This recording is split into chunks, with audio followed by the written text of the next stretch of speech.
Hi guys, we're back with another video.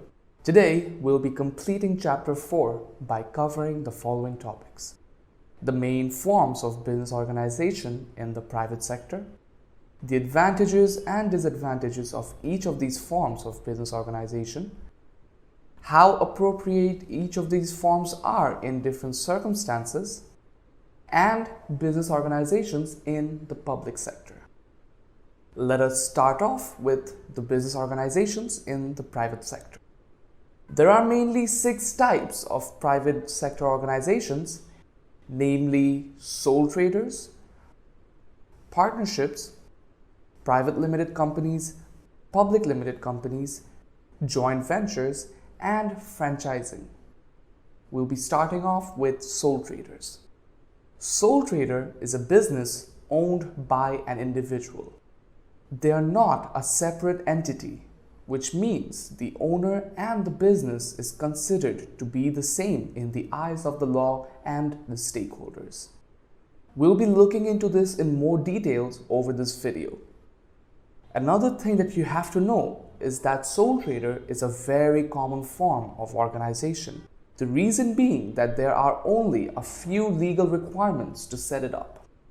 The owner has to register their business, send annual accounts to the government tax office, register their business name, and observe all applicable laws. And that's about it. Now that we know a little about sole traders, let us move on to the next part, where we discuss the advantages of being a sole trader. To explain the advantages and disadvantages, let us consider the life of a confectionery store owner. What's the first thing that comes to mind? The owner is his or her own boss. They make the decisions of what to produce, how to produce, and for whom to produce, along with all other important business decisions like how much to charge for the product or service.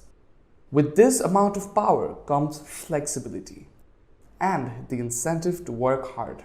The owner can decide when he or she wants to open the store and operate, while having the utmost incentive to work hard, because the harder they work, the more successful their store would be.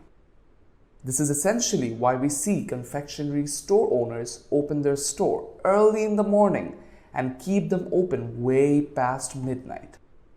And all of this is worth it as well when you consider the fact that all the profits go to the owner. The person doesn't need to share profits as he or she is the sole proprietor of the business. Next, we have the fact that was discussed earlier. Sole traders have a few legal requirements and regulations to maintain and worry about. Which brings us to the next point, where sole traders can maintain complete secrecy because, the owner doesn't need to share business information with others because he or she is not legally bound to do so. And lastly, sole traders have the unique advantage of having close contact with customers. A confectionery store owner, or a more relatable example in this case, would be the tailors who make our clothes. They get to stay in contact with us and offer personalized services that lure us to keep going to them for their service. This becomes a problem when a business grows too big, as there are too many customers to deal with. Imagine the difference in the service you get from a personalized tailor and a large designer store. The experience is quite different, right? The opportunity to have close contact with customers is truly a big advantage for sole traders. These were some of the advantages. Now let's look at the disadvantages. First of all, the business is considered to be the same entity as the owner. What we mean by this is that in the eyes of the law, the owner and the business are the same. As the business is not a separate entity, the owner is liable for all the debts that the business have. The owner, in this case, the owner of the confectionery store, has unlimited liability. Unlimited liability means that the owners of the business can be held responsible for the debts of the business they own. Their liability is not limited to the investment they made, but to everything they own. This is a grave risk. If the confectionery owner fails to repay the business's debts, The creditor, which is the person the business owes money to, is legally allowed to take the owner's personal assets to repay the debt. This can see people go bankrupt, which is undoubtedly one of the biggest disadvantages of being a sole trader. Next, as there is only one owner, he or she doesn't have anyone to discuss the important business matters with. As discussed earlier, the confectionery store owner would be very happy to work day and night while keeping the profits for themselves. But what happens when things are bad? What happens when there is a recession and nobody is buying from the store anymore?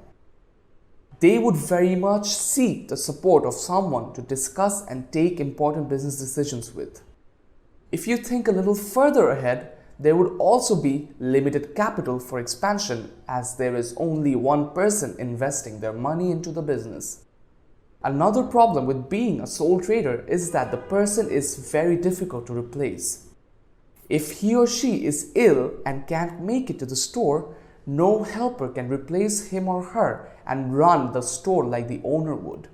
That is because the owner has been playing the role of a one-man show, which makes him or her very difficult to replace. And lastly, we go back to the part where we discussed about sole traders being the same entity as the owners. In this case, the business cannot be passed on to others. In case the owner of the confectionery store decides to retire or unexpectedly dies, the business discontinues. It cannot be passed on.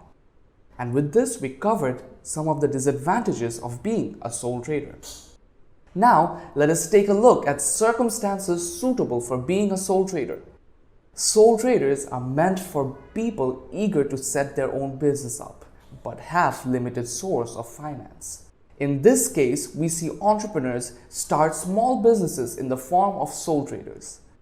Moreover, as we discussed that sole traders have a close contact with their customers, the owner is more often than not a people person. This particular trait makes them stand apart from the rest.